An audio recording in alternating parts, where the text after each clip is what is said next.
அனைவருக்கும் இனிமையான வணக்கம் மற்றும் ஒரு மாலை பொழுது ஸ்டார் தமிழின் ஃபேஸ் டு ஃபேஸ் நிகழ்ச்சியில் உங்கள் அனைவரையும் சந்திப்பதில் மகிழ்ச்சியாக இருக்கின்றது. இன்றைய ஃபேஸ் டு ஃபேஸ் நிகழ்ச்சியிலே நாம் ஒரு திரைப்பட இயக்குனரை அழைத்து வந்திருக்கின்றோம். என்ன காரணம் என்று நீங்கள் யோசிப்பீர்கள். கடந்த வாரம் ஒரு அரசியல்வாதியை அழைத்து வந்திருந்தோம், ஒரு மக்கள் பிரதிநிதியை அழைத்து வந்திருந்தோம். அதற்கு முதல் பல கல்வித்துறை சார்ந்த முக்கியமான அதிகாரிகளை அழைத்து வந்திருந்தோம். எனவே இந்த நிகழ்ச்சியிலே இன்று ஒரு திரைப்பட இயக்குனரை நாங்கள் அழைத்து வந்ததற்கான மிக முக்கியமான காரணம் இருக்கின்றது. அதை அவரிடமே நாங்கள் கேட்டு தெரிந்து கொள்ளலாம். அன்போடு வரவேற்கின்றோம் மௌனமொழி திரைப்படத்தின் இயக்குனர் சனாதனனை. வணக்கம் சனாதனன். வணக்கம் அண்ணா. ஸ்டார் தமிழ் நேயர்களுக்கு என்னுடைய வணக்கங்களை நான் தெரிவித்துக் கொள்கின்றேன். சரி, முதலாவதாக உங்களுடைய படத்தை பற்றி சொல்லுங்கள். நிச்சயமாக நான் கிட்டத்தட்ட 12 வருடங்களாக இலங்கையில் தமிழ் திரைப்படங்கள் குறும்படங்கள் தொடர்பாக நான் தொடர்ச்சியாக பயணித்து கொண்டிருக்கின்றேன். அந்த வகையில் நிறைய ஒரு 15 குறும்படங்களுக்கு மேல் யூடியூப் தளத்தில் நாங்கள் செய்து வெளியிட்டிருக்கின்றோம். முதல் தடவையாக நாங்கள் இவ்வளவு பிரயத்தனங்களை பண்ணி நாங்கள் யூடியூப்பில் நாங்கள் குறும்படங்களை வெளியிடுவதனால் நாங்கள் படம் செஞ்சுருக்கிறோம் அப்படின்றது வெளியில் தெரியுமே தவிர அதன் மூலமாக அடுத்த கட்டத்திற்கான நகர்வு அப்படின்னு எதுவுமே சொல்ல முடியாது. நிச்சயமாக இல்லை. எந்த ஒரு திரைக்கலைஞனும் வெற்றி என்பதை எங்கே பார்க்க முடியும் அப்படின்னு சொன்னால் திரைப்படம் திரையிடப்படும் பொழுதுதான். அதனால திரையரங்கிற்கான ஒரு திரைப்படத்தை உருவாக்க வேண்டும் அப்படி என்று ஒரு ஒரு சாதாரண ஒரு புள்ளியில் ஆரம்பித்த ஒரு எப்போது இப்படி ஒரு ஐடியா ஒன்று வந்தது? இல்லைண்ணா, நான் சின்ன வயசுலேருந்தே படம் எடுக்கிறது தான் எங்களுடைய லட்சியமாக இருந்தது. அதுக்கான சரியான நேரம் கிடைக்கவே இல்லை. 2 வருடங்களுக்கு முன்னால் சரியாக நாங்கள் 2022ஆம் ஆண்டு டிசம்பரில் இதை ஆரம்பித்து பெரிய ஒரு குழு முயற்சி, கிட்டத்தட்ட எங்களோட குழுவில் 60 பேர் ஒர்க் பண்ணாங்க, வேலை பார்த்தாங்க.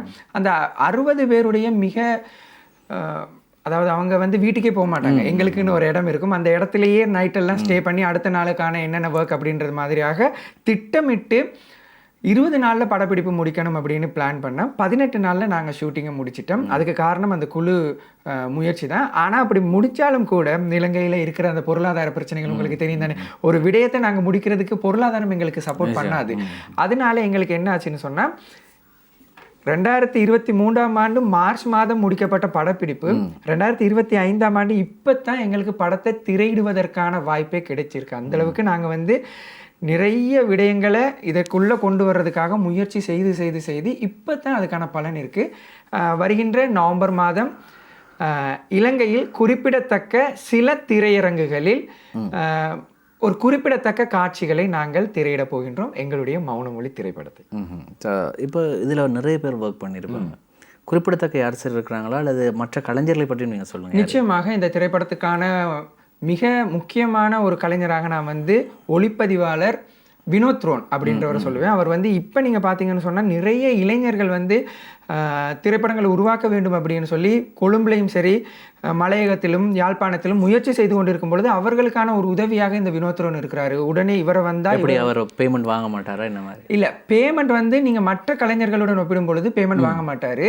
வாங்குவார், கொஞ்சமாக தான் வாங்குவார். மற்ற கலைஞர்களுடன் ஒப்பிடும் பொழுது குறைவாகத்தான் வாங்குவார். பட் எனக்கு அவர் சுத்தமாக வாங்கலையேன்னு சொன்னால் அவரை முதல்ல குறும்படம் அப்படின்னு சொல்லி அழைத்து கேமராவை காட்டி அவருக்கு இந்த துறைக்குள்ளே கொண்டு வந்தது நான் தான். ஸோ நான் தாரேன், கொஞ்சம் காசு தாரேன் அப்படின்னு சொன்னாலும் அவர் வாங்க மாட்டார்.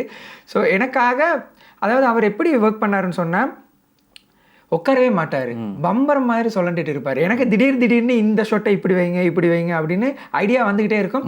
எதையுமே அவர் வேணும்னு சொல்ல மாட்டார். நான் எப்படியான ஒரு ஷாட் கேட்குறேனோ அதை அவர் படம் பிடிச்சு தருவார். அது நல்லா இருக்கா நல்லா இல்லையான்றது பிறகுதான் நாங்கள் டிஸ்கஸ் பண்ணுவோம். ஆனால் நான் கேட்ட உடனே அவர் ஷூட் பண்ணி தருவார். ஸோ வினோத் ரோன் என்னோட கேமராமேனாக இருந்தார். அதுக்கப்புறம் இந்த படத்தோட எடிட்டர் தனுஹரி அப்படின்னு சொல்லி இந்த படம் முழுமையாக ஒரு திரைப்படம் மாதிரி திரையரங்குக்கு ஏற்ற ஒரு திரைப்படம் மாதிரி வந்திருக்குன்னு சொன்னால் அதுக்கு முழுமையான காரணம் என்னுடைய எடிட்டர் தனுஹரி. அது இல்லாமல் நடித்தவங்க பார்த்தீங்க அப்படின்னு சொன்னால் தீப்திகா அப்படிங்கிறவங்க தான் மெயின் கேரக்டர். இந்த படம் ஒரு பெண்ணை மையமாக வைத்த ஒரு திரைப்படம். ஸோ தீப்திகா மெயின் கேரக்டர் பண்ணியிருந்தாங்க. அவங்களோட பிரகேஷ் அப்படின்ற என்னோட ஸ்டூடெண்ட் முக்கியமான ஒரு கேரக்டர் பண்ணியிருந்தார். தனுஷ்கர், ஜனா, ஷாமலா, ஜெயசோதி அந்த மாதிரி நிறைய கலைஞர்கள் நடிச்சிருந்தாங்க. கலைஞர்களுக்கு அப்படின்னு சொல்லி என்னால் எந்த ஒரு பணமும் கொடுக்க முடியலை. உணவு அப்படின்றது கரெக்டாக கொடுத்துருவோம். ஏன்னா எங்களோட ப்ரொடக்ஷனில் எப்படியுமே சாப்பாடுக்கு எந்த குறையும் வைக்க மாட்டோம். சம்பளம் அப்படின்றது வந்து இப்போ ஒரு நாள் வந்து ஒரு காட்சி நடிச்சுட்டு போகிறதுக்கெல்லாம் இலங்கை திரைப்படத்துறையை பொறுத்த வரைக்கும் சம்பளம் கொடுக்கறது அப்படின்றது வந்து சரியான கஷ்டமான விடயம். தமிழ் சினிமாவில் சிங்கள சினிமா வந்து நல்லா வளர்ந்துருக்கு. அவங்க ஒரு நாளைக்கு நல்ல பேமெண்ட் கொடுப்பாங்க, டிரான்ஸ்போர்ட் எல்லாமே கொடுப்பாங்க. தமிழ் திரைப்படத்தில் துறையில் சில பேர் சொல்லுவாங்க நாங்கள் எல்லாமே கொடுப்போம், அவங்களுக்கு சம்பளத்தில் இருந்து எல்லாமே கொடுப்போம் அப்படின்னு சொல்லி அதுக்கான சாத்தியம் சரியான குறைவாக இருக்குது. நான் அனுபவப்பட்ட ரீதியில் சொல்கிறேன். இப்போ திடீர்னு ஒருத்தரை கூப்பிட்டு எனக்காக இந்த காட்சியை செஞ்சுட்டாங்கன்னு சொன்னால், இந்த படத்தில் பணியாற்றிய 60 கலைஞர்களும் வந்து சனாதனன் அப்படின்ற ஒருத்தருக்காக வந்தாங்க, உங்களுக்கு நான் உதவி செய்கிறேன் அப்படின்னு சொல்லி. அதனால நான் எல்லாருக்குமே நன்றி கடன் வச்சுருக்கேன். இந்த நேரத்தில் அவங்களுக்கு ஆமாம் என்னால் அவங்களுக்கான சம்பளத்தை கொடுக்க முடியல, ஆனால் எனக்காக வந்து அவங்க ஒர்க் பண்ணாங்கன்றதை நான் சொல்கிறதுல எந்த ஒரு இதுவுமே இல்லை. அப்போ ஒரு படத்தை எடுத்து அல்லது ஒளிப்பதிவெல்லாம் செய்து அது ரெக்கார்டிங், இந்த ரெக்கார்டிங் எல்லாம் முடிஞ்சு டப்பிங் எல்லாம் முடிஞ்சு வெளியிடுறதுல இவ்வளோ ஒரு கஷ்டத்தை நீங்கள் அனுபவிச்சு கொண்டிருக்கீங்கன்னு எனக்கு பார்க்கும்போது விளங்குது.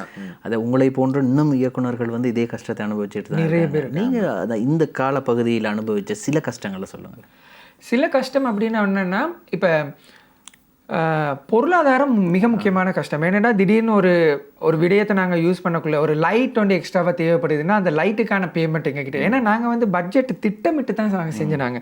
இதில் ஸ்டார்ட் பண்ணி இதில் முடிக்கணும், குறிப்பிட்ட அந்த பட்ஜெட்டுக்குலாம் முடிக்கணும் அப்படின்னு சொல்லி திடீர்னு எக்ஸ்ட்ராவாக நாங்கள் ஒரு தொழில்நுட்பம் ரீதியாக புதுசாக ஒன்றை கொண்டு வரணும் அப்படின்னு முயற்சி செய்யும் பொழுது பொருளாதாரம் எங்களுக்கு உதவி செய்யாது.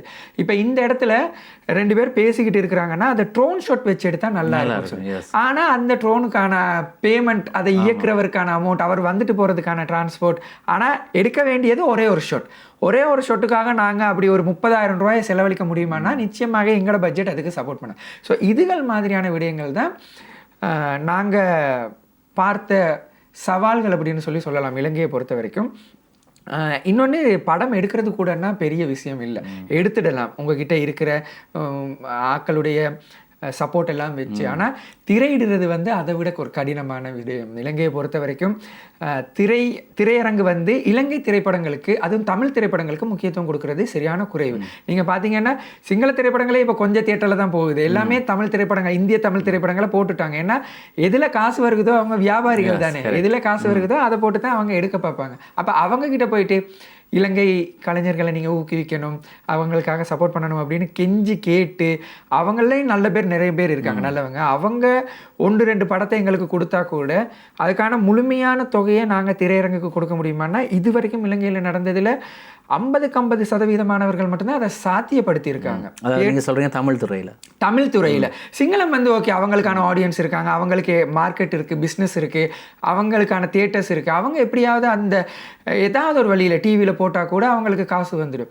இலங்கை தமிழ் திரைப்பட துறையை பொறுத்த வரைக்கும் இங்கே துறை இல்லை, அதுதான் நான் உண்மை. தமிழ் திரைப்படத்துறைன்னு நாங்கள் பேசிக்கிட்டு இருக்கிறோம், துறை இல்லை. அதாவது ஒரு கிரவுண்டுன்னு ஒன்று இருந்தால் தான் நாங்கள் கிரிக்கெட் விளையாட முடியும். இங்கே கிரவுண்டே இல்லை, அதுதான் உண்மையான விடயம். நாங்கள் வந்து அந்த கிரவுண்டை உருவாக்குறதுக்கு தான் முயற்சி செஞ்சுக்கிட்டு இருக்கிறோம். அப்படி ஒரு துறைன்றது இங்கே வளர்ந்துடுச்சுன்னு சொன்னால் எதிர்காலத்தில் எல்லாரும் களமாடுறதுக்கும் விளையாடுறதுக்கும் இலகுவாக இருக்கும்.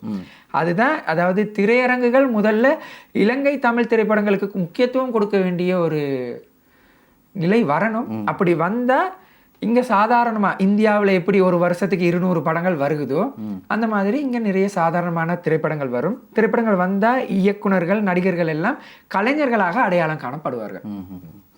அப்போ இன்னும் இந்த பகுதியிலே நாங்கள் வந்து இந்த படத்தை பற்றி பேசி முடிச்சிடுறோம். என்னென்னா, இப்போ நீங்கள் ஒரு காட்சியை படம் ஷூட் பண்ண போகிறீங்க, ஒளிப்பதிவு செய்ய போகிறீங்க, அந்த இடத்துல உங்களுக்கு என்னென்ன சவால்கள் இருந்துச்சு? அதை தமிழ் திரைப்படம்னு சொல்லி இங்கே எடுக்காதீங்க, இங்கே எடுக்க முடியாது, பெர்மிஷன் எடுத்தீங்களா, இந்த மாதிரி விஷயங்கள்? வெளிப்புற படப்பிடிப்புன்றது ரொம்ப முக்கியமானதுன்னா, ஒரு வீடு ஒன்று நான் எடுத்துட்டு அந்த வீட்டுக்குள்ளேயே ஃபுல்லாக லைட் செட் பண்ணிட்டு அந்த வீட்டுக்குள்ளேயே நான் ஷூட் பண்ணுறதுன்றது எனக்கு பிரச்சனையே கிடையாது. ஆனால் ஒரு கடற்கரை எனக்கு வேணும், ஒரு பூங்கா எனக்கு வேணும், ஒரு கோயில் எனக்கு வேணும், அந்த மாதிரி வெளிப்புற படப்பிடிப்பு எனக்கு வேணும் அப்படின்னு சொல்லும் பொழுது கொஞ்சம் சவால்கள் இருந்தது தான். ஆனால் ஒன்று, இந்த மௌனமொழியில் அது எனக்கு என்ன அதிர்ஷ்டமோ தெரியாது, நான் எங்கே போனாலும் தம்பி நீங்கள் ஷூட் பண்ணுங்கன்னு சொல்லி கொடுத்துட்டாங்க.